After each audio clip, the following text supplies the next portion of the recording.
Do you chase noise or guard your silence? Because a Zeta treats both like currency. Here's what nobody tells you. Every moment of your existence is a negotiation. The Zeta doesn't negotiate because he read it in a book. He negotiates because he's obsessed with one thing: truth. Zeta secrets aren't clickbait, they're cutlery, tools you use quietly to eat. You don't announce your hunger, you sharpen your appetite.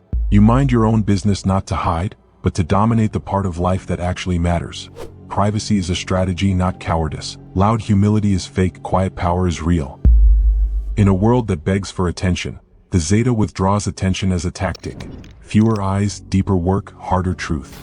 Zeta versus truths isn't a duel, it's a calibration.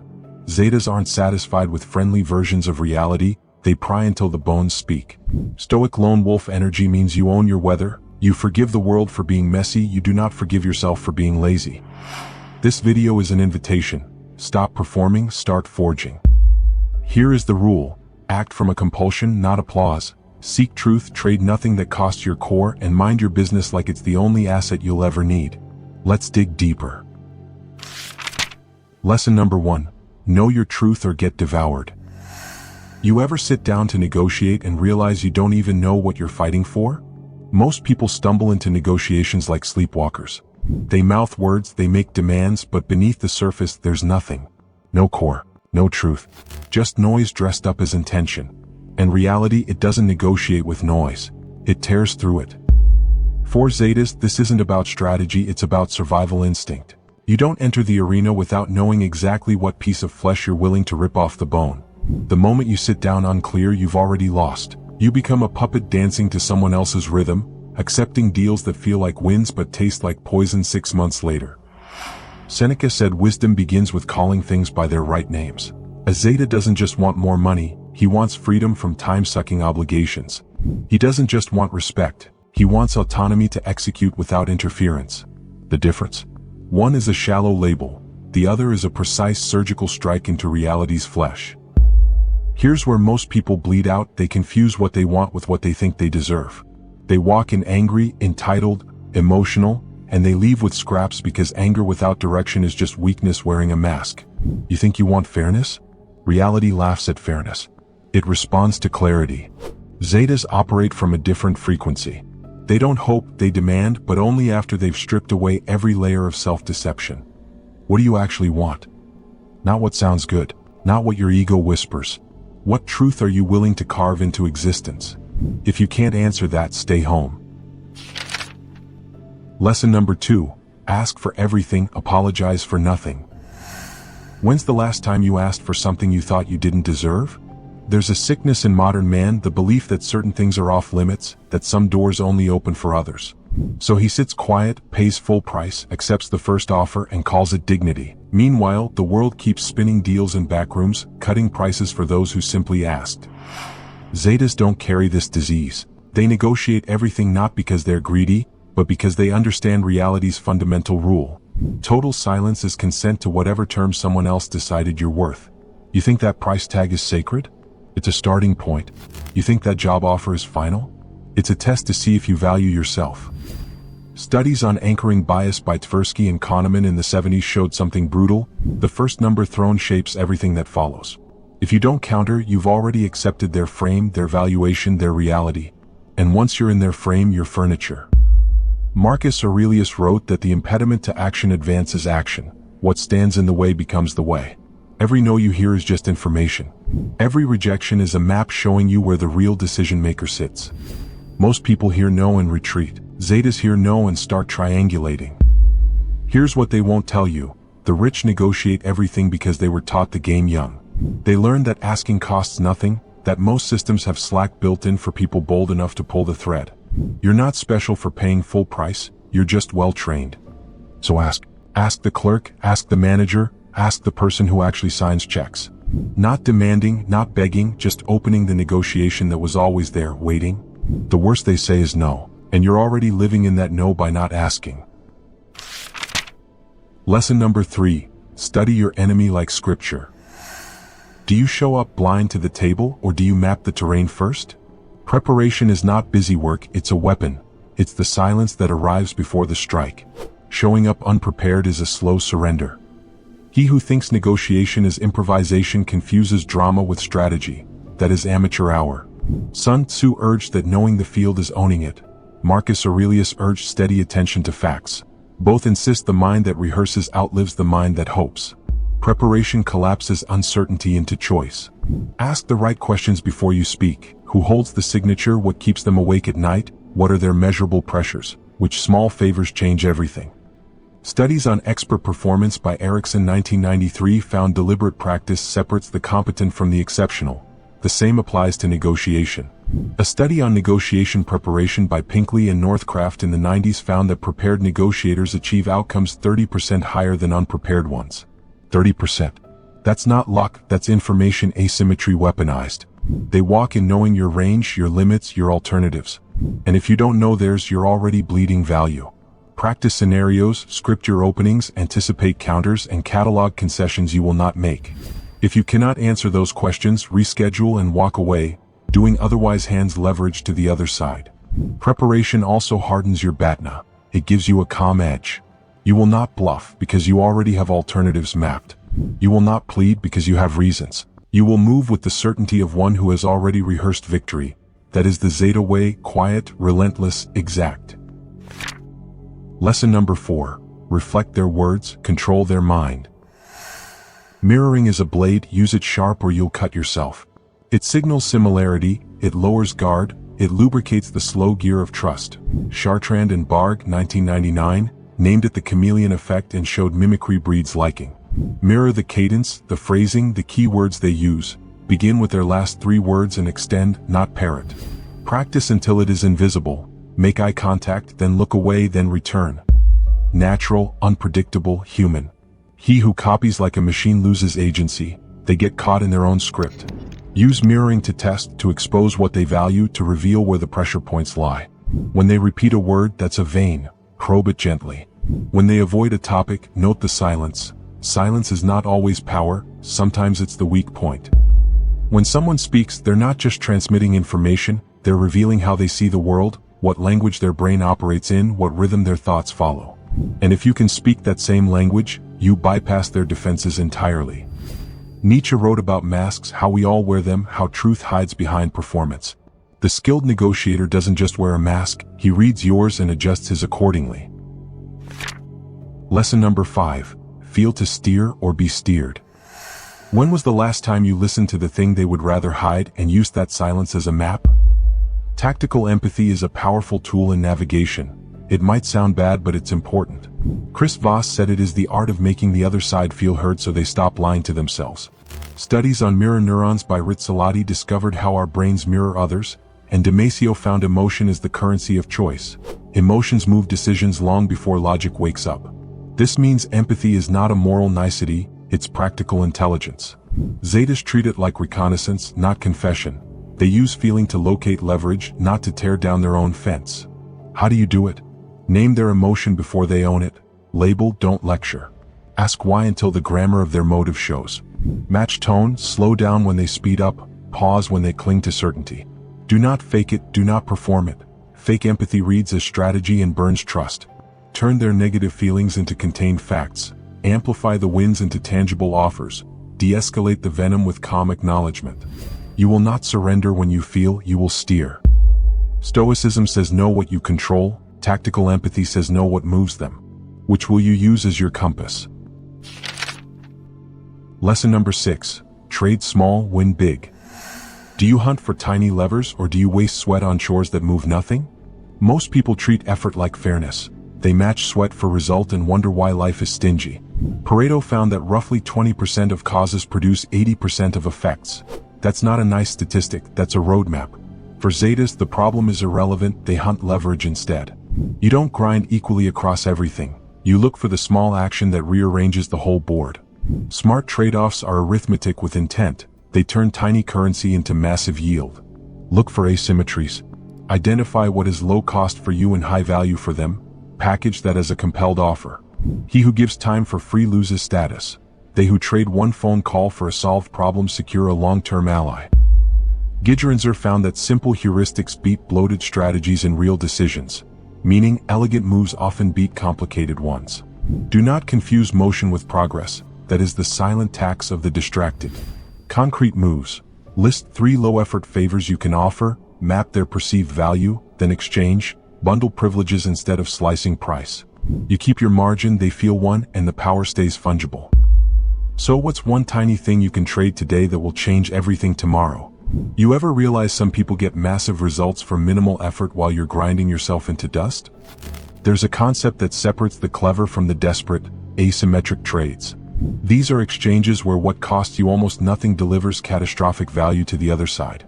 And if you can't identify these, you're stuck in the brutal arithmetic of equal exchange, trading hour for hour, dollar for dollar, slowly dying of fairness. Zetas hunt for these trades instinctively because they understand leverage isn't always about size, it's about positioning. A 10-minute phone call connecting 2 people you know might solve a 6-figure problem for someone. That introduction costs you nothing, but to them, it's worth everything. And now you own a piece of their gratitude, their network, their future willingness to reciprocate. Robert Cialdini's work on reciprocity shows something primal. When someone does you a favor, especially an unexpected one, you feel psychologically compelled to return it, often at a greater magnitude than what you received. This isn't kindness, it's installing hooks. You give small, you receive large, and the other person thanks you for it. Think about it differently. Your grandmother doesn't care about your money or your status. She cares about hearing your voice. 10 minutes of your time, her entire week brightens. Low cost, disproportionate return. That's the pattern. That's what you need to identify in every negotiation, every relationship, every transaction. But here's where most people fumble. They give away asymmetric value without recognizing it, then wonder why they're exhausted and broke. You solve problems for free, you offer expertise without asking for equity, you make introductions expecting nothing back. That's not generosity, that's hemorrhaging power. The Zeta calculates. He knows what effort costs him, he knows what value it generates elsewhere, and he structures the trade accordingly. Everything is arbitrage if you know where to look. Hope you're enjoying this video. If yes, don't forget to like this one, and join the tribe with less than $1 per month. Get an exclusive mail, priority reply, rare stickers with many other perks. Lesson number 7, always own the outcome. You ever notice how people feel powerful when they're choosing? But here's the twist, you already designed them. That's power. Little devilish, little unsettling, but permitted. Here's a move most people miss. Don't present one offer, present 2. Structure the same deal in different frames and watch which one they reach for. This isn't about being fair. It can't be always about fairness. It's about running a diagnostic on their brain. Their choice tells you everything about what they value, what they fear, what levers you need to pull to close. You offer option A, faster timeline, higher upfront cost, or option B, slower delivery, payment in installments. If they pick the first option, speed matters more than cash flow, they're under pressure, probably from someone above them. If they pick second one, they're capital constrained, they need to preserve liquidity, you just found their weakness. Sheena Iyinger's research on choice in 2000 showed something counterintuitive. Too many options paralyze people, but 2 or 3 options increase satisfaction and commitment. You're not overwhelming them, you're guiding them down a path that feels like freedom but leads exactly where you planned.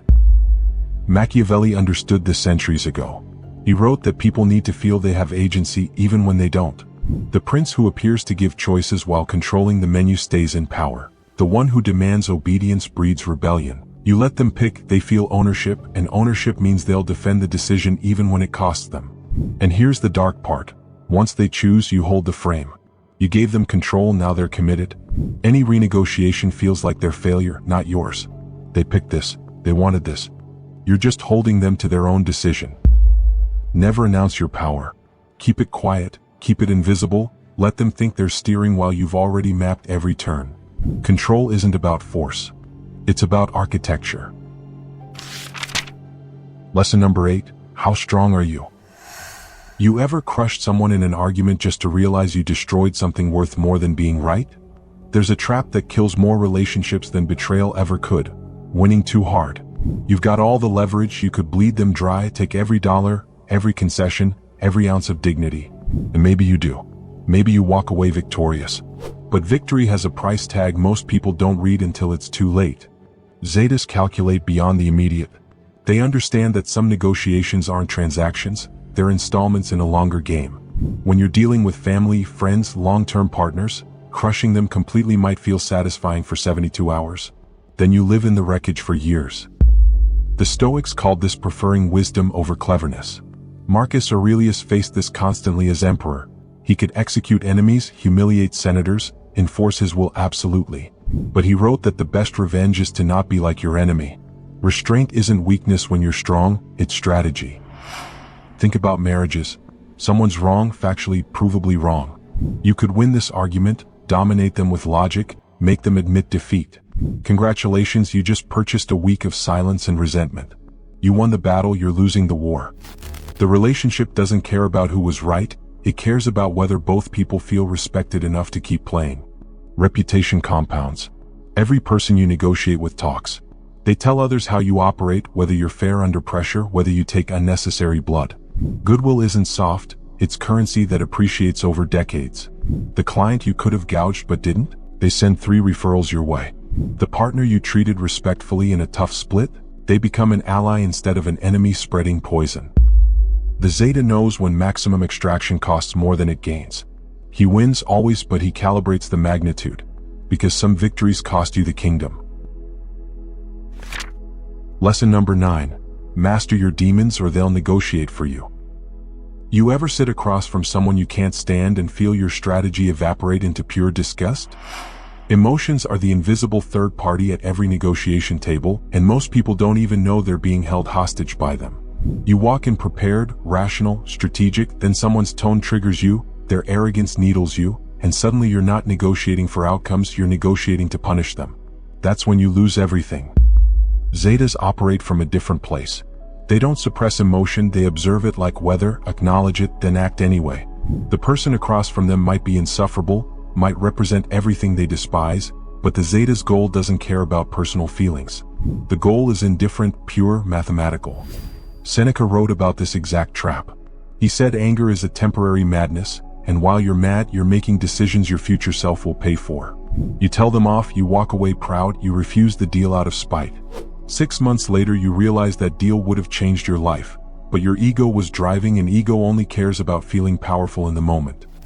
Studies on emotional regulation by Gross and John in 2003 found that people who can reappraise situations, reframe triggers into neutral observations, perform significantly better under pressure. The amateur feels insulted and retaliates. The Zeta feels neglected, notes it, and continues executing the plan. Here's the brutal part. Emotions aren't logical, but they dominate outcomes. Most deals don't collapse over numbers, they collapse because someone felt disrespected, dismissed, undervalued. You can have the perfect offer, but if the other person feels small, they'll blow it up just to feel big again. So you learn to read their emotional state and adjust. They're defensive? You soften. They're arrogant? You let them feel superior while you take position. Your feelings are irrelevant. The outcome is everything. Lesson number 10. Get to that's right fast or keep arguing forever. You ever notice how some conversations click into alignment while others feel like pushing water uphill? There's a phrase that changes everything once you understand its weight. That's right. Not yes, not I agree, not maybe. That's right. Those 2 words signal something deeper than compliance. They signal psychological alignment. When someone says that's right, their brain has accepted your frame as their own truth. Zetas hunt for this moment instinctively. They structure every exchange to accumulate small agreements, building momentum toward the larger commitment. Each yes is a step deeper into their territory. Each acknowledgement is another brick in the wall they're constructing around the other person's decision. Knowing looks cool, real worthy, but it doesn't work every time. Chris Voss discovered this working hostage negotiations. You can get someone to say yes 100 times and still have no deal because yes can be defensive, obligatory, strategic stalling. But that's right? That's surrender disguised as realization. They're not agreeing with you, they're agreeing with themselves, and you just happen to be the mirror reflecting their thoughts back. The Stoics understood this as meeting people where they are. Epictetus taught that you can't force understanding, you can only guide someone to discover it themselves. The negotiator who lectures loses. The one who asks questions and lets the other person arrive at the conclusion wins. Because people don't resist their own ideas. Here's the pattern. You summarize their position so accurately they feel understood. You label their concerns so precisely they relax. You frame your proposal as solving their problem, not yours. And when they say that's right, you've just bypassed every defense mechanism they came in with. This isn't manipulation if you're genuinely solving their problem. is just architecture. You're building a bridge from where they are to where you need them to be, using materials from their own mind. The agreement was always there. You just excavated it. Lesson number 11. Split it fair, control it all. You ever notice when two people fight over something and realize neither of them actually wants fairness, they just want more? There's an elegant solution to disputes that's been around forever, but most people ignore because it requires trusting the system more than trusting their greed. You cut, I pick. One person divides the resource, the other chooses which piece they want. And suddenly, fairness isn't about trust or goodwill, it's about self-interest perfectly aligned. Zetas love this method because it removes emotion from the equation. You're not arguing about what's fair anymore, you're creating a structure where cheating yourself is the only way to cheat. If you cut the cake unevenly hoping to grab the bigger piece, you just guaranteed the other person gets it instead. The incentive design is flawless. This traces back to game theory, specifically to concepts of mechanism design that economists like Hurwitz explored. You create rules where the optimal strategy is honesty. You're not appealing to people's better nature, you're trapping their self-interest into producing fair outcomes. The person cutting will slice as precisely as possible because any deviation costs them. But here's where it gets surgical. Both parties end up with control, which means both parties have buy-in. Nobody can claim they got screwed, nobody can complain about unfair treatment, because they had agency in the outcome. That's what makes this devastatingly effective in relationships, business splits, anything where ongoing cooperation matters. The Stoics would recognize this as working with human nature rather than against it. Zeno taught that virtue aligns with nature's logic. You're not trying to make people selfless, you're structuring the situation so selfishness produces fairness. Two kids fighting over cake? One cuts, one picks. Business partners dividing equity? One proposes the split, the other chooses which side. Divorce settlements? Same principle. You build the cage so escape looks exactly like cooperation. Lesson number 12. Guard your floor. You ever wonder why some people collapse the moment pressure gets applied? There's a concept in negotiation called the reserve point, the absolute minimum you'll accept before walking away. And here's the thing. The entire negotiation is just two people trying to guess each other's floor while hiding their own. Whoever figures out the other's limit first controls the outcome. Whoever reveals theirs first gets bled to that exact number. The moment you signal your bottom line, even indirectly, you've handed over every advantage. They know you'll take 20,000. They'll offer 21 and act like they're being generous. You've capped your own upside by opening your mouth. Sun Tzu wrote that all warfare is based on deception. Negotiation is no different. You want them believing your floor is higher than it is, that you have options you don't have, that walking away costs you nothing when it might cost you everything. The bluff isn't about lying, it's about controlling information asymmetry.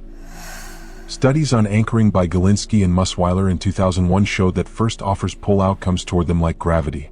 But here's the trap. If your first offer exposes your reserve point, you've anchored yourself into a losing position. The skilled negotiator starts high, stays vague about limits, and forces the other side to reveal their constraints first. Most people crack under silence. They feel uncomfortable, they fill the void, they start negotiating against themselves. I could probably go to 18, maybe 17 if you need. Congratulations, you just saved them $3,000 in effort. The Zeta sits in silence and watches them bleed information. He asks questions that probe for their reserve point while revealing nothing. What's your budget? What timeline are you working with? What happens if this doesn't close? Your floor is your fortress. The moment they breach it, the siege is over. Lesson number 13. Never bleed without taking blood. You ever give something away for free and then watch them ask for more? Here's a rule that separates the exploited from the effective. Never give anything without getting something in return. This might look bad. Zetas do it not because you're cruel, not because you're greedy, but because free concessions teach people you're a resource to be drained, not a partner to be respected. Zetas operate on strict reciprocity. Every inch they give, they take an inch somewhere else. Not as punishment, not as retaliation, just as fundamental law. You want me to move the deadline up? Fine, but the scope shrinks or the price increases. You want an extra feature? Sure, here's what it costs. Nothing is free because free has no value.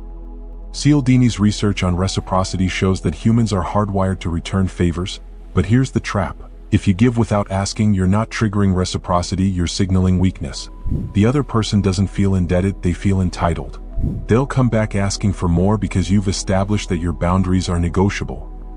Think about employees who absorb extra work without negotiating compensation. They think they're being team players, building goodwill, proving their worth. What they're actually doing is training their employer that free labor is available. And once that pattern sets, breaking it feels like betrayal even though you were being exploited all along. The principle of equivalent exchange isn't just anime philosophy, it's economic reality. Value must flow both directions or the relationship becomes parasitic. You scratch my back, I scratch yours. Not out of kindness, out of survival. Machiavelli wrote that generosity without strength is worthless. People don't respect the giver, they exploit them. The Zeta gives strategically, always extracting equal or greater value in return. Not because he's transactional, but because relationships built on imbalance collapse eventually. So when they ask for something extra, pause. What do I get? Make them uncomfortable with the question if you have to, because comfort is what they're counting on to take more than they're giving. Guard your value like blood, because to them that's exactly what it is. Lesson number 14, have a backup plan, or you're just bluffing. The most powerful word in negotiation isn't yes, it's no. More specifically, it's the ability to walk away without flinching, without second-guessing, without that desperate backward glance hoping they'll call you back. And most people can't do it because they come to the table with nothing behind them except hope. Zetas don't hope, they calculate alternatives. Before they ever sit down, they've mapped out what happens if this deal dies. Another client, another opportunity, another path entirely. This is called BATNA in negotiation theory, best alternative to a negotiated agreement. But forget the terminology, here's what it really means. You can't bluff power, you can only have it. Fisher and Urey introduced this concept in the 80s and it changed everything. Your negotiation strength isn't determined by what you're asking for, it's determined by what you'll do if they say no. No alternative? You'll accept anything. Strong alternative? You can walk and they know it, and that knowledge alone changes how they treat you. Think about asking for a raise when you've got another job offer versus asking because you feel undervalued. Same request, completely different energy. One is a negotiation, the other is begging with extra steps. The person with options sits differently, speaks differently, doesn't fill silence with nervous justifications. Marcus Aurelius wrote that loss is nothing but change, and change is nature's delight. Walking away isn't failure, it's data collection. This deal wasn't aligned, this person wasn't the right partner, this path wasn't meant for you. The Zeta who walks away preserves his energy for negotiations that actually serve him. But here's the brutal part. Most people stay because sunk cost feels heavier than opportunity cost. They've invested time, emotion, hope into this negotiation, so walking away feels like wasting all of it. But you're not losing your investment, you already lost it. Now you're just deciding whether to lose more. Build your alternative before you need it. Always have somewhere else to go. Because the moment you don't, you're not negotiating anymore. You're just accepting terms. Lesson number 15. Reality bends for those who demand it. You ever realize the life you're living is just one version of infinite possibilities you never negotiated for? Here's the thing they don't teach you until you've already wasted years. Reality itself is negotiable. Not the laws of physics, not the fact you were born where you were born or to whom you were born. Everything you call your circumstances, your limitations, your realistic expectations, all of that is just an agreement you made without realizing you were at the negotiation table. Do you accept the world as a fixed bill, or do you rewrite the receipt until it favors you? Reality is not a wall, it's a contract. Zetas treat it like paper they can annotate, not a fate to bow before. Accepting circumstances without offer is cowardice masquerading as humility. Festinger discovered cognitive dissonance in 1957. Humans alter beliefs to match behavior, which means reality bends where conviction pushes. You sharpen that conviction into a proposal.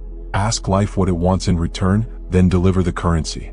Where sigmas withdraw inward to reflect, zetas push outward to alter. Where alphas roar for status, zetas rewrite the terms so status follows them.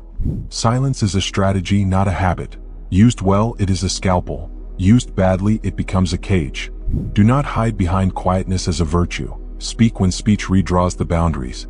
Negotiate the frame before you haggle the price. Control the story and you control the outcome. Stoicism teaches acceptance of what you cannot change and the courage to change what you can. Combine both. Claim small realities first, compound them into grander ones. You will not wait for permission. You will propose, trade, and iterate until the world agrees. For Zetas, the problem is irrelevant. They sharpen their edge inside it, then carve their future with that edge. Nietzsche called this the will to power, not power over others, but power over your own existence. The ability to impose your vision onto the chaos of reality and watch it take shape.